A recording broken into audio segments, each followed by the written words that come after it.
¿Te gustaría encontrar una forma de aprovechar tu ansiedad para ayudarte a resolver problemas y fortalecer tu bienestar? Ese es el tema principal del programa de este mes, donde descubrirás el lado positivo de la ansiedad y el estrés de la mano del libro Good Anxiety de Wendy Suzuki. Bienvenidos a un nuevo episodio de Kenzo Círculo, el podcast donde descubrirás los libros para vivir la efectividad para ser más feliz. Yo soy Jeroen Sánchez, aprendiz en buscar la calma. Yo, Raúl Hernández, aprendiz en canalizar la ansiedad para el bien. Y yo soy Quique Gonzalo, aprendiz en ansiarme sin ser ansioso. Así que con esta cara de felicidad, poco estrés, bajo control todo, ¿qué os parece si nos ponemos manos a la obra con este libro que nos va a dar claves para poder trabajar y vivir mejor, convirtiendo yo creo que a este mal llamado enemigo en un potente aliado? Sí, esto es lo que me ha llamado la atención este título, ¿no? De la ansiedad buena, ¿no? Que habitualmente la ansiedad y el estrés vemos como una cosa negativa que queremos evitar a todo precio, pero aquí aparentemente por título vamos por otra dirección y vamos a convertir el malo de la película en protagonista, ¿no? Así que Raúl, cuéntanos por qué elegiste este libro. Pues fíjate, lo elegí porque se cruzó por mi camino como una recomendación que vi en Twitter a Javi Recuenco, de hecho. Hablaba de... Y me pareció provocador la tesis, ¿no? No rara, en el sentido de que nosotros es algo que de lo que ya hablamos, y de hecho en nuestro libro hablaremos también de esa visión de lo que es el estrés y cómo poder aprovecharlo, pero me interesaba ver cómo una neurocientífica, como en este caso Wendy Suzuki, profundizaba en ello y de qué hilos tiraba, ¿no? Wendy Suzuki es profesora de neurociencia y psicología en el Centro de Ciencias Neurales de la Universidad de Nueva York y comunicadora de divulgación científica.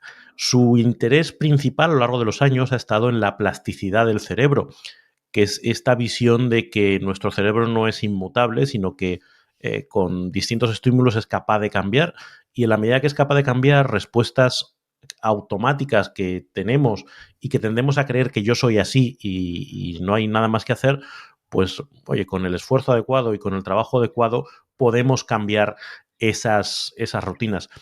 De hecho, escribió un primer libro que tuvo mucho éxito, que se llama Healthy Brain, Happy Life, donde hablaba de, sobre todo, la influencia del ejercicio aeróbico en el funcionamiento del cerebro y, por lo tanto, en el bienestar y nuestra capacidad, pues, para pensar mejor, para sentirnos mejor, para gestionar mejor las emociones, etcétera.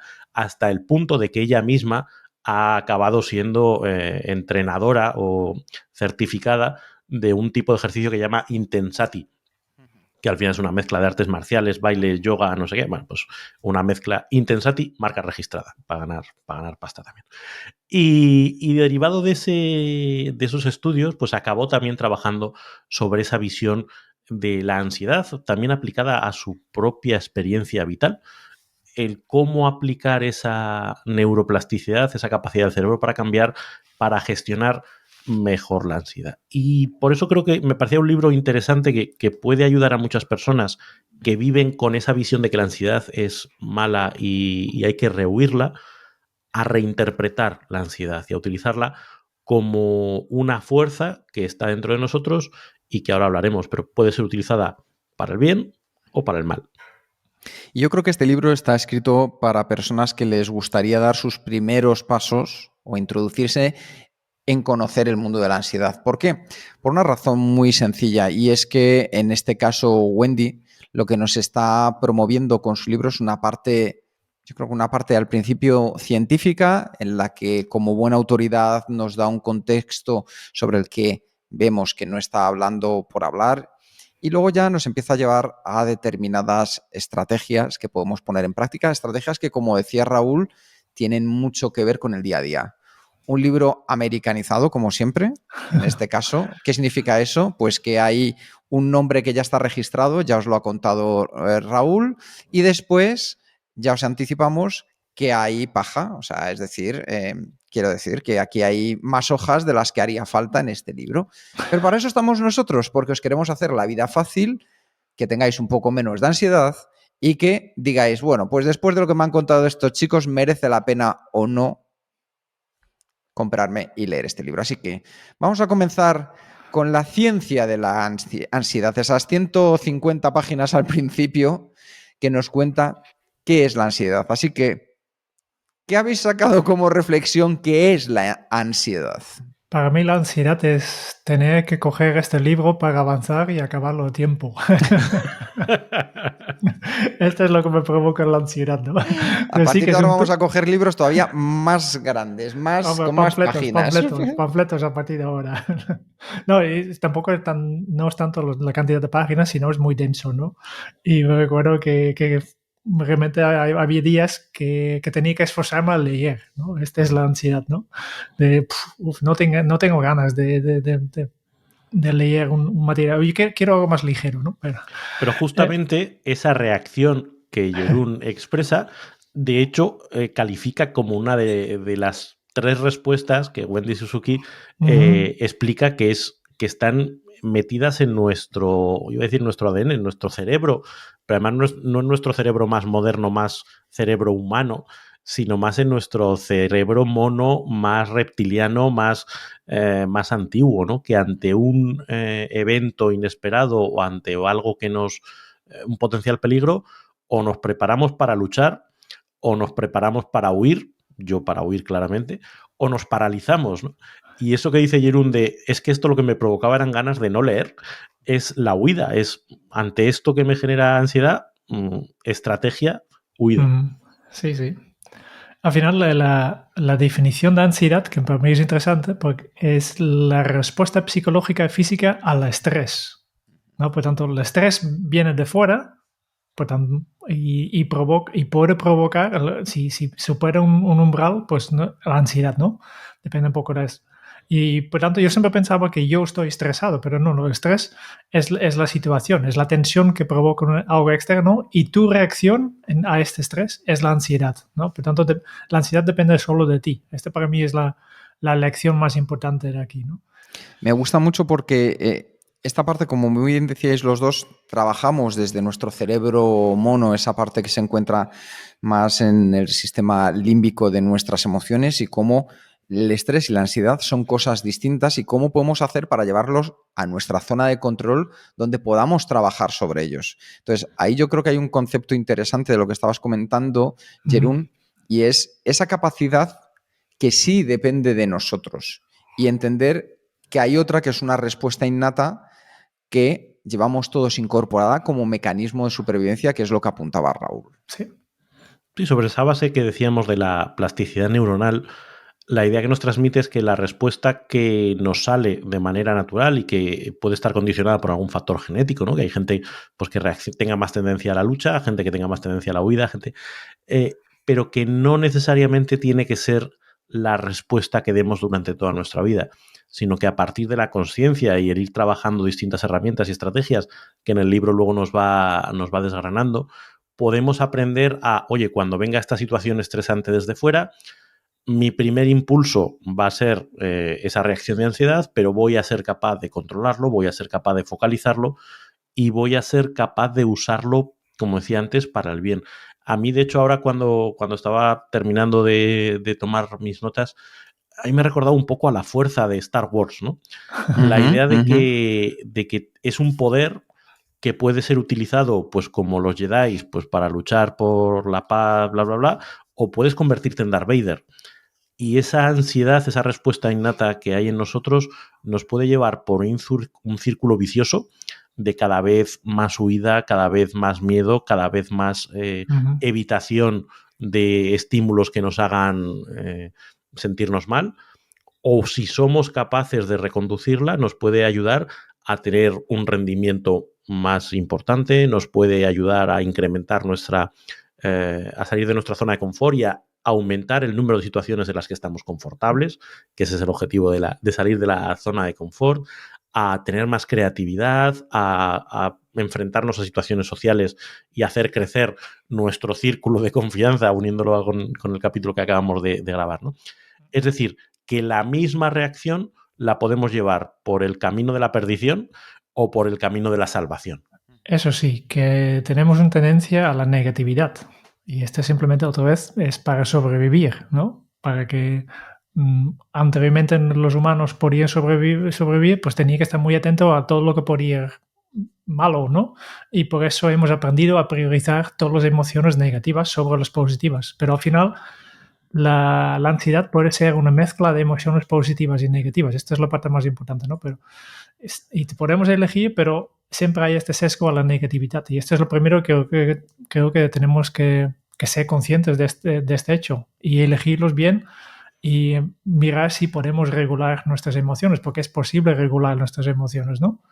De hecho, os quería hacer una pregunta que para mí es relevante. Hablábamos antes de el estrés, la ansiedad y cómo cambiar las respuestas automáticas. Pero ¿en qué momento de la vida pensáis que se empiezan a apalancar estas respuestas automáticas que nos terminan generando esta ansiedad? Es decir, ¿en qué momento decidimos, como hablaba Raúl, que de repente mi respuesta va a ser la huida y esto ya lo tomo como un punto negativo en lugar de verlo como un punto positivo? Yo te diría que desde muy temprano. Y tener hijos te ayuda también a ser muy consciente de eso, ¿no? El cómo enseñas a un niño pequeño a reaccionar ante situaciones de, pues eso, un susto, el miedo que le da por la noche, se ha caído y cómo le atiendes. Cualquier de esas cosas va generando una respuesta aprendida incluso por niveles que están por detrás de la consciencia. De hecho, el razonamiento que hay detrás de muchos traumas es precisamente ese, que el trauma se ha producido en una etapa en la que ni siquiera tienes memoria de eso que se ha producido, pero tu cuerpo se ha aprendido a reaccionar y tu mente ha aprendido a reaccionar de una determinada manera ante una amenaza, ante una situación conflictiva, etc. Entonces, yo creo que desde muy pequeños vamos marcando ese camino y salvo que encuentres un punto de conciencia a lo largo de tu vida, eso puede marcar mucho cómo reaccionas a situaciones similares durante los siguientes 80 años. Es que esto me parecía especialmente relevante por lo que acabas de indicar, Raúl. El que nosotros como seres maduros podamos estar ahí para que en la vida de esos pequeños que están creciendo y empiezan a vivir esos momentos, les ayudemos a canalizar esta sensación para que no se convierta en una cicatriz negativa durante el resto de su vida, me parece que es fundamental. Porque si no, a la larga, si no somos capaces de ayudarles en este momento, lo que se convierte es en algo que ya, por los años de los años, va a ser una respuesta automática de nuestro cerebro que se ha convertido en un hábito y como tal, pase lo que pase, aunque sea una situación maravillosa, va a saltar esa parte de la ansiedad o el estrés. Lo veo, por ejemplo, con gente, vamos a una cosa muy sencilla, ¿no? Pero que le dan miedo los perros. Es decir, es algo que si nosotros podemos canalizar y ayudar a las personas a que lo entiendan, por qué me da miedo, qué es lo que ha pasado, no todos los perros son como ese que un día intentó ladrarte o morderte. A partir de ahí hay un cambio que puede generar que nuestra vida vaya mejor y si no hacemos nada ya sabemos en lo que va a derivar. Sí, incluso desde ese punto de vista de los niños pequeños, esa insistencia que muchos padres tienen de sobreproteger, ¿no? Los niños burbuja, que no les pase nada, ¿no?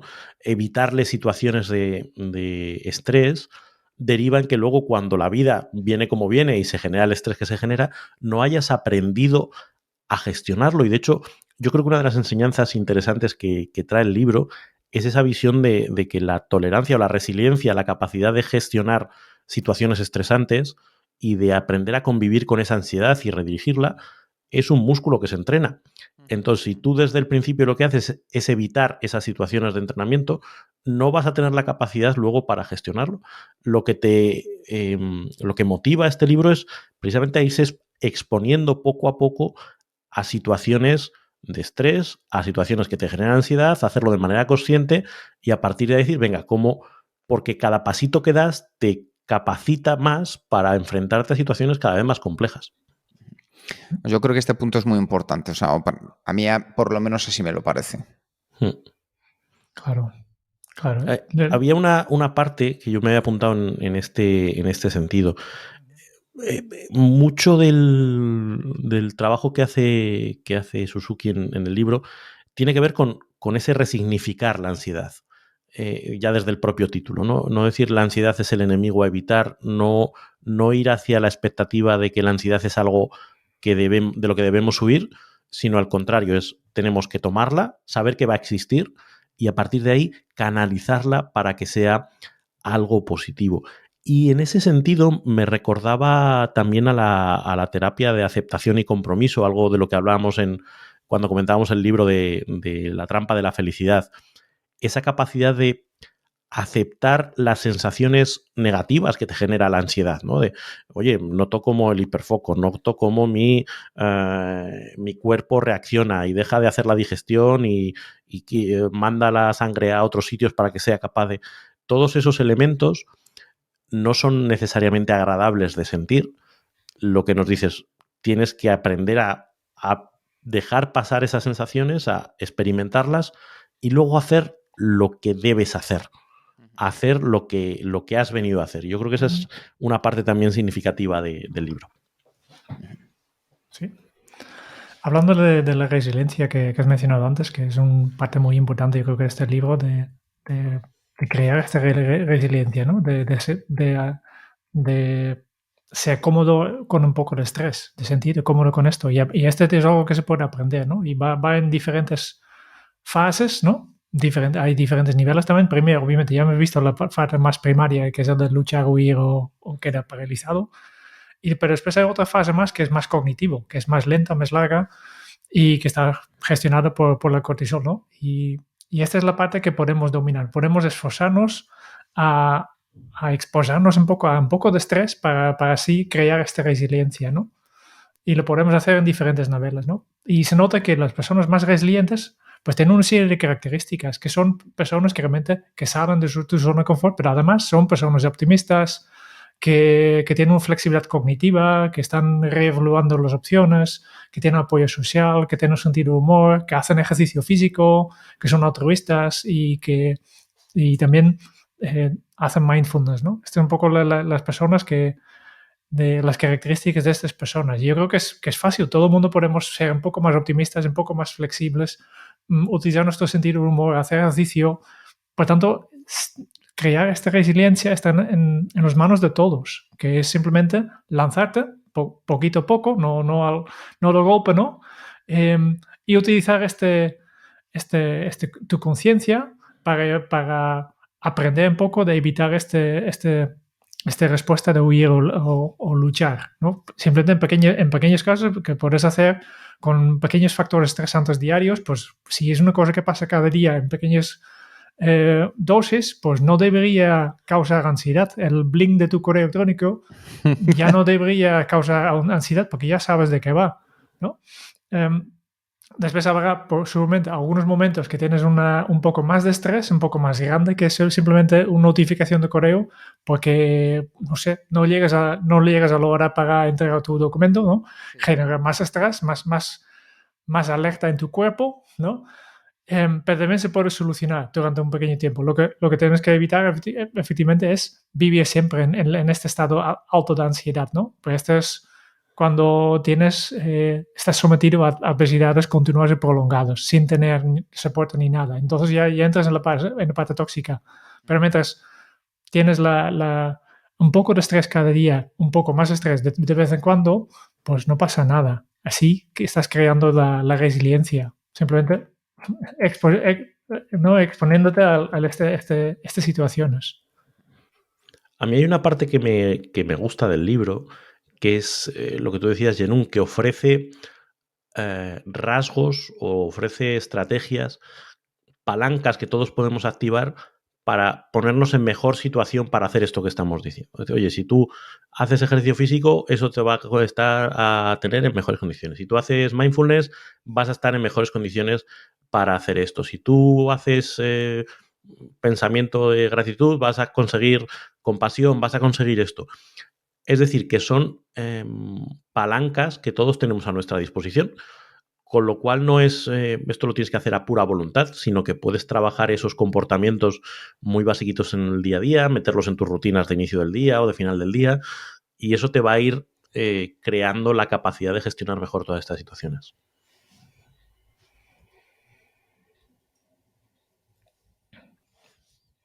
Después, el tema de fluir. Mihaly Csikszentmihalyi, si lo pronuncio bien. Por eso te dejamos a ti, Jerún, porque Sí. eres el único que sabes cómo pronunciarlo. Lo que no sé es cómo se escribe. No, de pronunciar más o menos me salgo aquí, ¿no?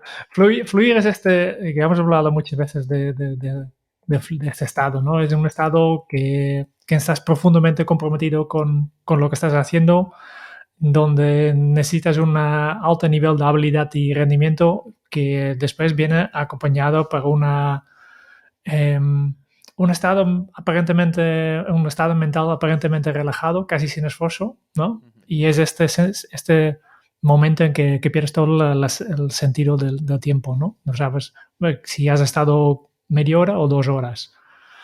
Y relacionado con esto sale la famosa ley de Jerkes-Dodson, que Kike es muy fan de esta ley. Totalmente.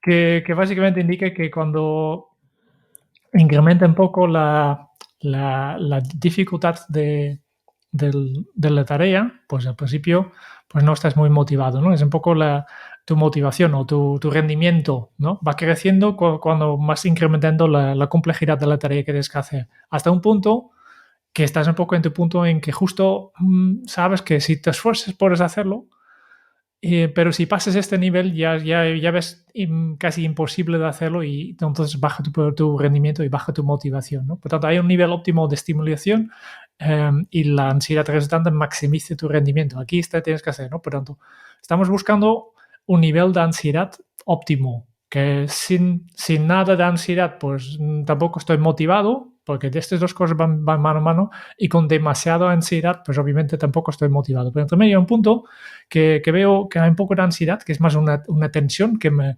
está tirando, ¿no? Y esto es lo que estamos buscando. Sí, además, yo creo que esto lo hemos podido comprobar todos en nuestro día a día. Es decir, las tareas repetitivas, algo que hacemos un día sí y otro día también, son una serie de tareas que al final, pues, oye, ¿te motivan? La verdad es que no mucho. ¿Te hacen sentir mejor? Pues la verdad es que yo creo que poco. ¿Sientes que has superado y que has alcanzado nuevos límites? No.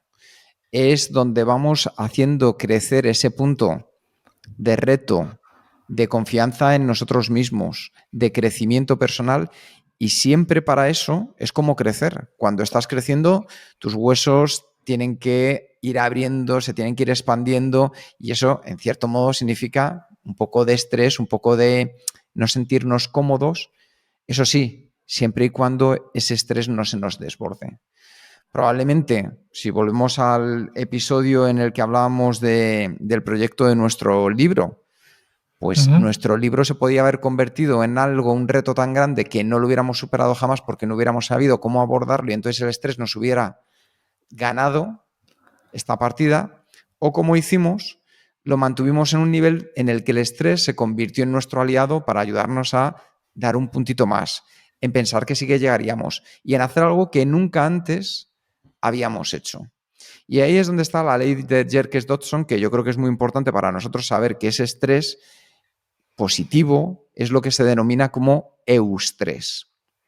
Cuando dices, joder, hoy estoy que lo bordo, hoy, vamos, me sale todo. Es ese puntito de eustrés. Cuando la gente dice estoy estresada, técnicamente se conoce como el distrés, que es la parte negativa. Es cuando ese cortisol, nuestro cuerpo no ha sido capaz de eliminarlo y entonces se va acumulando y como consecuencia comienza a pues, darnos guerra en forma de dolores, en forma de falta de confianza, en forma de nervios. Entonces, por eso es muy importante encontrar dónde está tu punto óptimo, que además varía de persona a persona. Sí, y en este sentido a mí me gusta el siguiente punto que ella trata, ¿no? Cuando habla de adoptar una mentalidad de activista, la capacidad que tenemos de que esto no va a pasar por sí mismo. Es decir, tenemos que tomar nosotros riendas en el asunto y empezar a experimentar, empezar a hacer cosas y ver qué tal funcionan.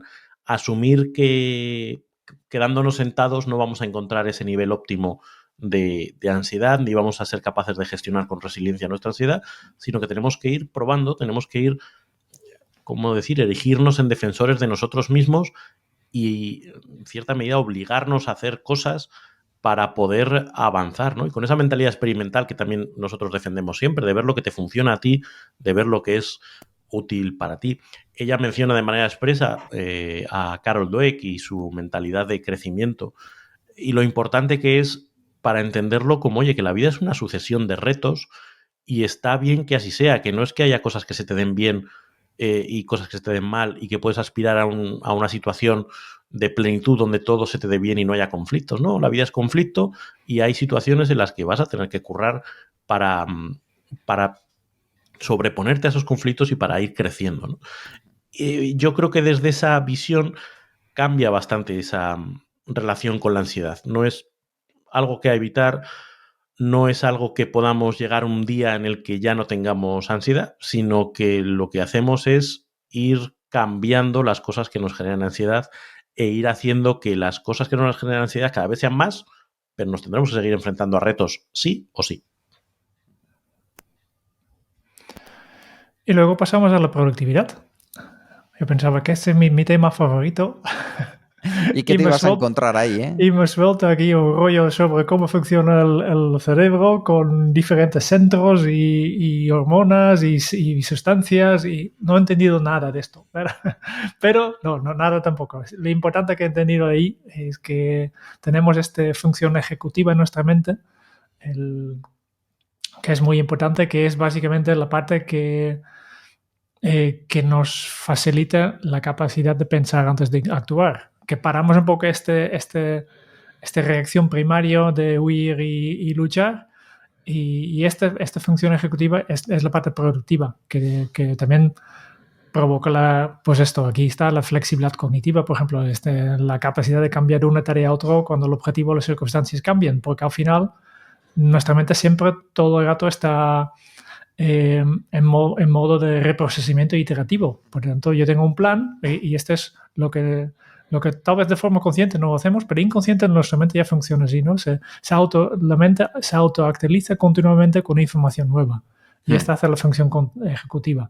Que nosotros humanos a veces nos olvidamos de esto y hacemos un plan y pensamos que podemos seguir estrictamente este plan, pero la mente no funciona así, está continuamente adaptando estos planes, ¿no? Y yo creo que esta es la parte más importante, que tenemos esta función ejecutiva que es capaz de sobrepasar nuestros instintos, ¿eh? y es capaz de dirigirnos, pero requiere energía, requiere esfuerzo, y aquí la clave que he sacado de este capítulo para amplificar nuestro enfoque y la productividad, lo que hay que hacer es meditar. Porque la meditación es lo que puede mejorar la atención y la regulación emocional, ¿no? Además de ejercicio físico. Para mí es la conclusión es de todo el rollo sobre cómo funciona el cerebro. Al final, si quieres ser productivo, hay que meditar. A mí me ha gustado mucho de esta parte esa sensación de que nuestro cerebro es como una máquina que está todo el rato como a muchas revoluciones, ¿no? Entonces, si no gestionas tu foco, si no gestionas tu atención, esas revoluciones, una persona que tiene más ansiedad, lo que le vaya a llevar es a saltar de aquí a allá y ahora pienso en este proyecto y ahora pienso en este proyecto y ahora pienso en el correo electrónico. Vas dando como a salto de mata, ¿no? Sin embargo, si eres capaz de reducir tu foco y te centras en ese proyecto, toda la capacidad y todas las revoluciones de tu cerebro van a entrar a fondo en ese proyecto, ¿no? Ella habla de la lista de what ifs, ¿no? Esa sensación de que estamos siempre explorando y qué pasaría si la persona más ansiosa, ¿no? ¿Qué pasa si y entonces esto y entonces lo otro? Si tú eso lo centras en un solo proyecto, en un solo ámbito, de repente eso se transforma en una arma muy importante porque te ayuda a contemplar todas las posibles circunstancias de un proyecto, a tener en cuenta todos los recursos que tienes que tener, a planificar mejor, pero para eso necesitas, digamos, ponerte las orejeras de burro y no estar con la mente abierta, preocupándote a la vez del cumpleaños de tu hijo, de que tienes que llevar el coche al taller, de lo que me dijo no sé qué y de que si España perdió con Japón. No, tienes que estar a lo que estás, ¿no? Y esa capacidad, como dice Jerún, de utilizar nuestra función ejecutiva para ese impulso que tiene nuestro cerebro, llevarlo a algo concreto, creo que también ayuda mucho, ¿no? El regular nuestra atención y nuestro foco. Yo en uno de los aspectos en el que este libro me ha hecho un poco de crack por el que le voy a quitar ya medio punto, ya os lo anticipo, la parte final, es... No serán 5. No será un 5, ya le he quitado medio punto. Y otro medio punto ya se lo he quitado al principio cuando lo he dicho que era demasiado largo. O sea que ya veis que va a ser 4 o menos. Es cuando habla de esta parte de la capacidad de enfoque y la forma de llevarlo a la práctica en el día a día con el tema de la meditación. Yo creo que he hecho en falta sobre todo el entender los para qué.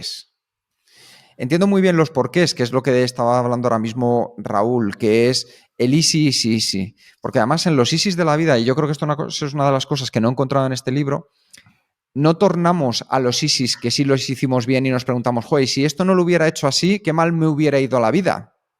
Que es una cosa muy curiosa que nos sucede a menudo. Siempre nos preguntamos si le hubiéramos dado la vuelta a la tortilla y hubiéramos tomado esta decisión, qué bien nos hubiera ido. Pero ¿alguna vez os habéis parado a pensar todos los easys tan positivos que habéis hecho que si no lo hubierais hecho así, vuestra vida hubiera ido a mucho peor? Sesgo de negatividad que dice Jerún. Nosotros nos centramos en las malas. En las ISIS. Claro.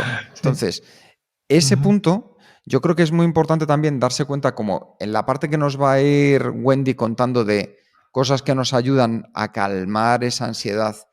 Desde luego que la parte de la meditación está muy bien, pero ¿a qué equivale para vosotros el tema de la meditación? O sea, ¿por qué la meditación como tal es algo que lleva siglos conviviendo con nosotros y ahora de repente se le vuelve a dar un enfoque principal en las actividades de hacer, ya sea mindfulness, ya sea pues eso, yoga, meditar?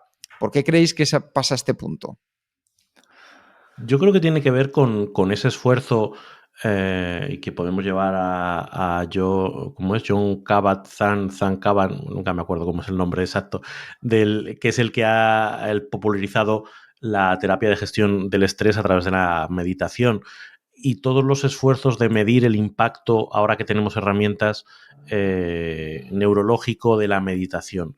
Yo creo que este retorno de algo que intuitivamente se lleva haciendo durante miles de años a este ámbito de la neurociencia tiene que ver con eso, con que ahora se están pudiendo medir los efectos y se están pudiendo lanzar hipótesis respecto a, oye, cómo esto impacta en la regulación de la atención, cómo esto impacta en la memoria, cómo esto impacta en la regulación emocional, etcétera.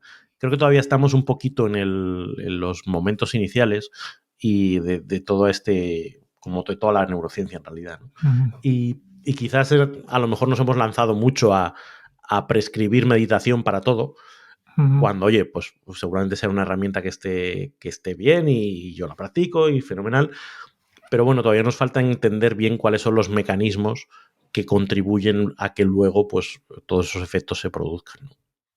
Claro, ¿por qué os lo preguntaba? Bueno, Jerún, responde tú también si quieres decir... Hay más razones, ¿no? Y también hay yo creo que una razón más de la sociedad, ¿no? Que tiene que ver con la disminución de la importancia de la religión. Que antes había cada domingo como mínimo, a veces en algunos casos cada día, un momento que ibas a misa y que tenías una hora o 45 minutos para seguir un ritual que siempre es lo mismo y es el momento de reflexión también. Además había alguien que te inspiraba con con sus reflexiones, ¿no? Y claro, ya no hacemos tanto, ¿no? Hay menos gente que creyentes y además los que son creyentes pues tampoco van tanto a la iglesia ya. Y aquí hay un hueco que este momento de reflexión diario, semanal, ya no tenemos. Y sí que necesitamos esto. Y tal vez notamos que nos falta algo y lo estamos buscando fuera. Y en este caso vendrá la meditación, que es un poco más la forma más guay de hacerlo, que sin ser religión pues nos ofrece algunos de los beneficios que teníamos antes. Algunos que seguramente hay otros más, y esto hace que se ha hecho popular, ¿no? Yo creo que es esto que notamos que es la necesidad, pero claro, llenamos nuestros días tanto con actividades que no somos capaces solos de desconectar y simplemente no hacer nada. Necesitamos una excusa, necesitamos también incluso el desconectar, el no hacer nada, convertirlo en una actividad, y esta actividad es meditación. Claro, es que fíjate, Jerún, esa misma conclusión es a la que yo llegaba no solo tras la lectura de este libro, sino que independientemente de la religión de la que hablemos, esa capacidad de dedicarte un tiempo a nivel de introspección que había antes sea obligado, sea por devoción, que cualquiera de las religiones lo tiene, en ir a esa parte del culto, ya te obligaba a fortalecer y a ir sembrando tu jardín, por así decirlo, tu jardín interno. Ahora hay tanto ruido, tantas actividades potenciales que podemos hacer, que parece que incluso no hacer nada ya tiene que ser hacer algo. Esa misma actividad, como muy bien expresabas tú. Y ahí es donde yo veo que esta parte de lo de la meditación no tiene esa parte del explicado del para qué. Porque meditación puede ser igual que una persona que quiera ir a misa o una persona que se ponga a rezar. De hecho, hay estudios que cuentan que una persona que reza equivale, no recuerdo ahora exactamente el porcentaje, pero equivalía a un nivel de descanso tremendo, simplemente el estar concentrado rezando, porque es algo repetitivo, algo que ya conoces y algo que te calma. Entonces, es algo que se ha utilizado durante siglos, conocimiento milenario, y que ahora lo intentamos revestir de modernidad. Simplemente, perdonar el inciso, pero es que era una cosa que me parece que es interesante que reflexionemos. No pasa nada, se ha enfadado. Sí, me he enfadado. Medio punto menos. Ya me voy acercando a la nota. Sí, lo que sí que en el libro, no sé si no lo he encontrado, tal vez es un parte que he saltado, pero sí que se sabe que la meditación causa literalmente cambios físicos en la mente. Que básicamente la amígdala, que es esta parte del cerebro donde está este impulso de huir o luchar, se hace más pequeño. Si meditas 10 minutos o 20 minutos cada día, se nota que físicamente se está haciendo más pequeña y por tanto genera menos hormonas, menos estrés, ¿no?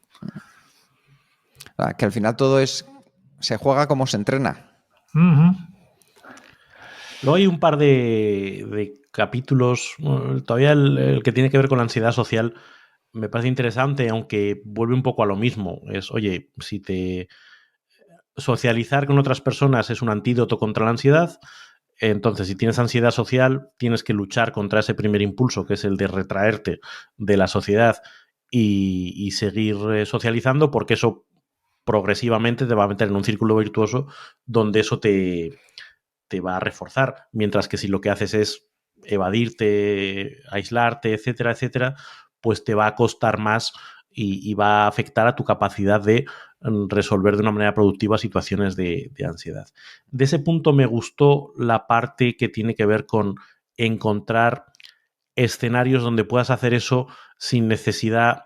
Es decir, oye, si eres introvertido y tienes un interés en algo muy concreto, pues busca un lugar donde tú puedas estar cómodo hablando de eso. No te vayas a... ¿Sabes? Yo qué sé, si eres un friki de cualquier cosa, pues no te vayas a una fiesta en una discoteca donde no tienes nada que ver. No, vete a un club donde se hable de esas cosas y vas a socializar de una manera mucho más afín a tus necesidades o a tus características que si te intentas ir contra natura, ¿no? Pero sí me llamó la atención esa visión de que el refuerzo social es otro de los elementos que ayuda contra la mala gestión de la ansiedad. Sabía que te fijarías en esta parte que hablo sobre la introvertidos. ¿Por qué? No sé por qué. ¿Por qué? Sí, y últimamente la creatividad, que no es tanto algo que necesites para evitar la ansiedad, sino al revés, ¿no? La ansiedad puede bloquear tu creatividad. El ejemplo más conocido, bloqueo de escritor, ¿no? De este síndrome de la página blanca. Y otra vez, que aquí una persona creativa es la persona que tiene tolerancia a la ambigüedad, que se lance, que tiene un toque de perseverancia. Otra vez, la mentalidad activista que hemos hablado antes, ¿no? Que está abierto a experiencias, flexibilidad cognitiva, ¿no? Y tiene una actitud pro riesgo. Además, que las personas creativas son estas otra vez que se lancen, ¿no? Por tanto, y esta hace que tienes menos ansiedad y entonces puedes producir más. Volvemos otra vez a lo mismo. ¿Para el bien o para el mal? Para el bien y para el mal. Y nos queda el último capítulo que yo pensaba al leerlo otra vez con mucha ansiedad pasar el libro. Hoy me queda este último capítulo, son 50 páginas y no hay secciones aquí. Va del tirón. Todos los otros capítulos y me ha dado mucha alegría a ver que este último capítulo, que se llama El arte de preocuparse bien, básicamente es una colección de herramientas y listas y cuestionarios. Y todo esto para llevarlo a la práctica. Y no sé qué habéis pensado vosotros, pero yo pensaba, claro, hemos pasado 200 y pico de páginas de teoría y ahora viene la práctica y es pim pam un listicle, ¿no? Una lista, y hay consejos que son un párrafo y pensaba, pero esto podría ser todo un capítulo para explicarlo bien, cómo se hace y cómo aquí viene la práctica y se salta un poco, ¿no? Me ha parecido muy interesante todo lo que hay para silenciar la ansiedad, para construir resiliencia, cosas que se puede hacer para fluir, cosas para ampliar tu atención, herramientas para ser más creativos, todo lo que hemos hablado antes. Pues aquí hay un montón de tips, pero... Sí, pero que podrían ser, con perdón, tips de un blog. Es decir, sí. Es como, bueno, pues sabiduría popular, pero como que no está del todo ligado con, oye, lo que te he explicado antes o No. es consecuencia, es como 10 tips para mejorar tu ansiedad. Sí. Medita, Fuera haz de ejercicio. Contexto, sí. Yo no sé por qué he puesto en este capítulo, porque claro, van claramente vinculado a los... De hecho, cuando estaba revisando todas estas listas, no me daba cuenta, pero ahora, después de hacer el mapa mental, pues he visto, que por cierto podéis descargar desde este episodio, ¿no? Estaba mirando y pensaba, estas herramientas que presenta encajan perfectamente con cada sección de los capítulos anteriores. ¿Por qué no puesta directamente en el capítulo y decir, mira, esta es la teoría y ahora vamos a llevarlo a la práctica? Porque es científica. Entonces esa parte racional es todo por separado. Yo creo que porque esto se lo encargó al becario. Sí. Vete a buscar unos consejos. Yo creo que quizá lo que sí que podemos hacer es hablar cuál os ha parecido que puede ser alguna de estas recomendaciones que os haya llamado más la atención. Yo te diría que a mí me ha llamado la atención el conjunto por lo que decía antes, porque ofrece como palancas muy concretas de comportamientos que podemos coger, incluso microcomportamientos, ¿no? Esa idea de, oye, pues hacer ejercicio de este estilo, o la parte de la meditación, o el buscar un escenario social donde te encuentres cómodo.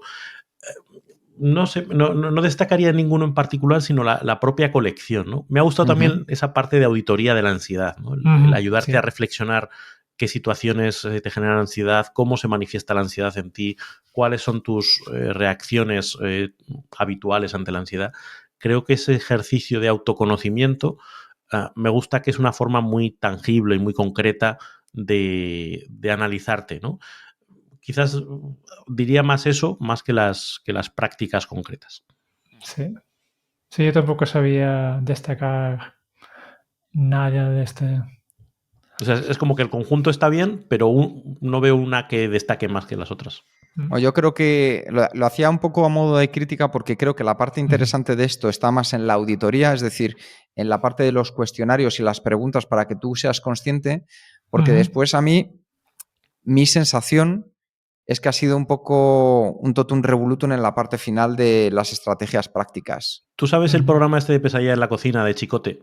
Sí. Cuando va a un restaurante y dice, es que en la carta tenéis de todo, o sea, tenéis 200 platos. Sí. Pasa un poco así, es como, sí. Ordénamelo, fíltramelo, jerarquízamelo, Claro. sí, bien dicho. Sí. Tal vez sí tengo que destacar una que ya he mencionado antes en el libro, el concepto de, cuando hablamos de fluir, hay el concepto de microflow. No hace falta que para fluir haces este bloque enorme de concentración sin 5 interrupciones. 5 días encerrado pintando, ¿no? 5 días escribiendo tu novela. No. Microflow, fluir en micro, ¿no? Simplemente toma conciencia de estos momentos, de estas cosas que te pasan, que te hacen sentir bien, ¿no? Y ella recomienda hacemos una auditoría de cada vez que experiences algo que te hace sentir bien o querido o apreciado o empoderado, simplemente apúntalo y a ver si puedes descubrir algunas de esas cosas que te hacen sentir bien y buscarlos más para entrar también en este estado de microflow.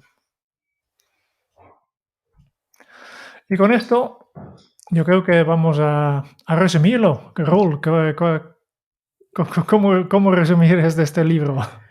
Creo que hemos dejado pistas a lo largo ya de toda la grabación. Yo me he apuntado esa idea de que es una tesis interesante, pero un libro demasiado extenso para lo que cuenta. Hay una cosa, creo que el tono es muy poco uniforme. Por ejemplo, de repente se pone súper científica y te empieza a hablar, como decía Jerún, de los centros, las hormonas, no sé qué, pero tampoco tienes una base suficiente como para entender lo que estás hablando. Pero luego se va a un tono súper personal de si murió mi papá y qué pena más grande y durante varias páginas te cuento esto. Luego te cuento una colección de tips genéricos que podrían ser BuzzFeed, ¿no? O Lifehacker. 10 maneras de gestionar tu ansiedad. Entonces, como que el tono es muy irregular y eso me ha generado cierta sensación rara. Hay una parte que me ha gustado que tiene que ver con los casos que menciona y que recupera a lo largo de todo el libro. Habla de una tal Dev, te cuenta su historia, habla de un tal Yares, te cuenta su historia. Entonces, el poder ir conectando lo que va contando con una historia personal y cómo esa persona real o ficticia lo ha gestionado, me parece que está bien. Pero en general, como digo, me ha parecido mucha paja para una tesis que está interesante, pero que se puede explicar en un artículo y no da para más de sí, ¿no? Entonces, yo le había puesto un 3,5, pero bueno, venga, va, 3,5, porque lo elegí yo. Si no sería menos. Para no admitir que has elegido mal, ¿no? Claro, es sesgo de confirmar. No, es coherencia, ya tengo que mantener la coherencia. Sí. Muy bien, muy bien. Yo creo que con casi todo estoy de acuerdo contigo, que efectivamente demasiado largo para lo que contiene. Si entras en la ciencia, pues preséntalo como un libro de ciencia, pero depende de lo que busques. Yo creo que efectivamente diferentes estilos hace que depende de quién está leyendo, se salta una parte o el otro. Que si vienes por la ciencia, pues seguramente sea insuficiente. Yo imagino a alguien que sepa de esto. Insuficiente, sí. Y si vienes para inspirarte, pues la ciencia, pues no está explicada para un nivel de entrada. Los ejemplos que a ti tanto te gusta, Raúl, yo casi todos me he saltado y no me llegaron, no sé por qué, lo estaba leyendo y yo creo que son ficticias seguros casi, porque eran demasiado prototípicos, ¿no?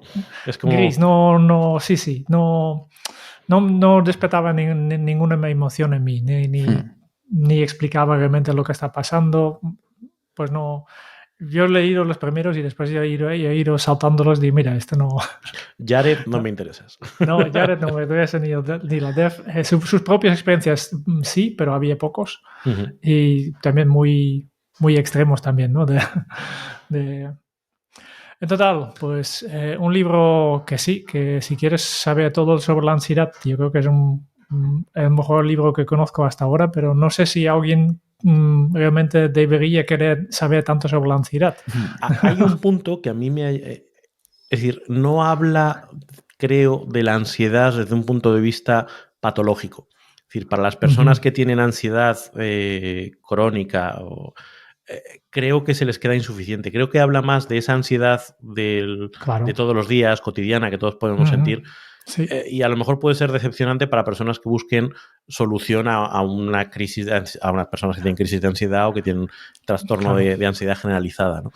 Bueno, puede ser un poco... Esto me parece bien, porque yo creo que si realmente tienes una crisis de ansiedad, lo que tienes que hacer es no debes leer un libro, tendrás que buscar ayuda más profesional. Sí. Yo creo que hay unos límites para libros de autoayuda. Yo creo que hay casos que no se debería solucionar con un libro, pero por esto, justo. Al final me quedo con un 2,5 para este libro. Bueno. Queridos amiguitos y amiguitas que nos escucháis, yo tengo que decir que efectivamente... no se me... Ay. Voy a ver cómo lo explico de manera generosa. Yo me he montado una historia en mi cabeza y es... Wendy Suzuki tiene una idea maravillosa. Llegó a la editorial y la editorial le dijo, a ver, Wendy, esto que me estás explicando aquí no lo va a entender nadie. Tú eres neurocientífica. Entonces, vamos a ver, criatura de Dios. Vamos a llamar a esto de la amígdala la ansiedad mala y a esto otro la ansiedad buena. Entonces empezó ahí una dicotomía, una lucha que en lo cual ha quedado un libro que no es ni chicha ni limona, que es lo que decíais antes. Ni es científico, ni es algo que digas, oye, es fácil de llevar porque es corto, una lectura amable, que va hilada. Y yo creo que probablemente muy pocos terminarán contentos. Dejando de lado esta objeción, creo que hay 3 puntos interesantes que a mí me han servido mucho. Uno es entender que nuestra mente, nos trata de decir algo sobre la situación actual al responder con ansiedad y debemos escucharla.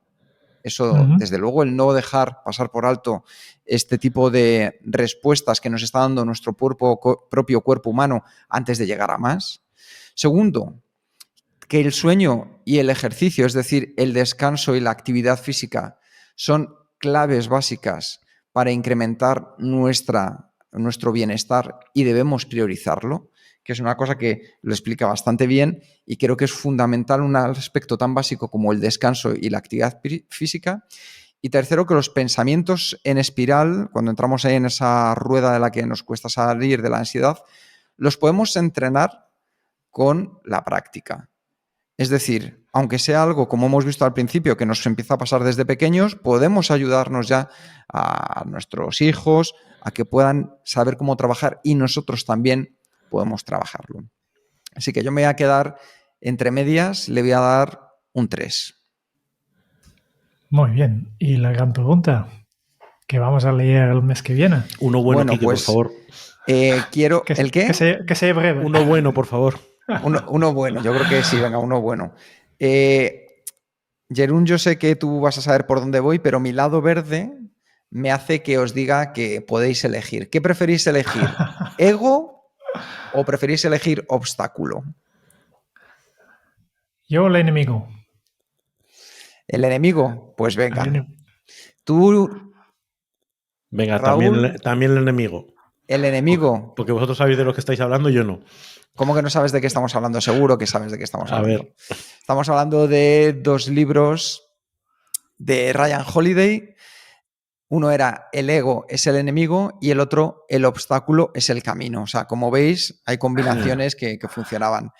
Ryan Holiday, uno de los expertos en marketing más potentes, de hecho trabajó para la empresa American Apparel, que es muy conocida en Estados Unidos, con campañas muy radicales y que un día tuvo un punto de inflexión en su vida y se ha convertido en uno de los mayores expertos en el tema del estoicismo.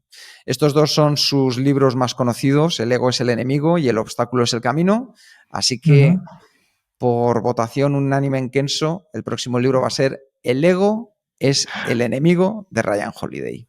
Muy bien, muy bien. Muchas ganas. Todavía no los he leído. Sé que, yo, como soy vago, yo he estado esperando hasta que Ryan acabe la serie, porque eran 4 al final. Yo creo que el tercero ya está publicado. Falta uno más que tiene que ver con una historia que seguramente explica en este libro, ¿no? Que hay 4 rasgos en esta historia y sobre cada rasgo pues ha escrito un libro. Muy bien, lo tengo pendiente, lo tengo en mi lista.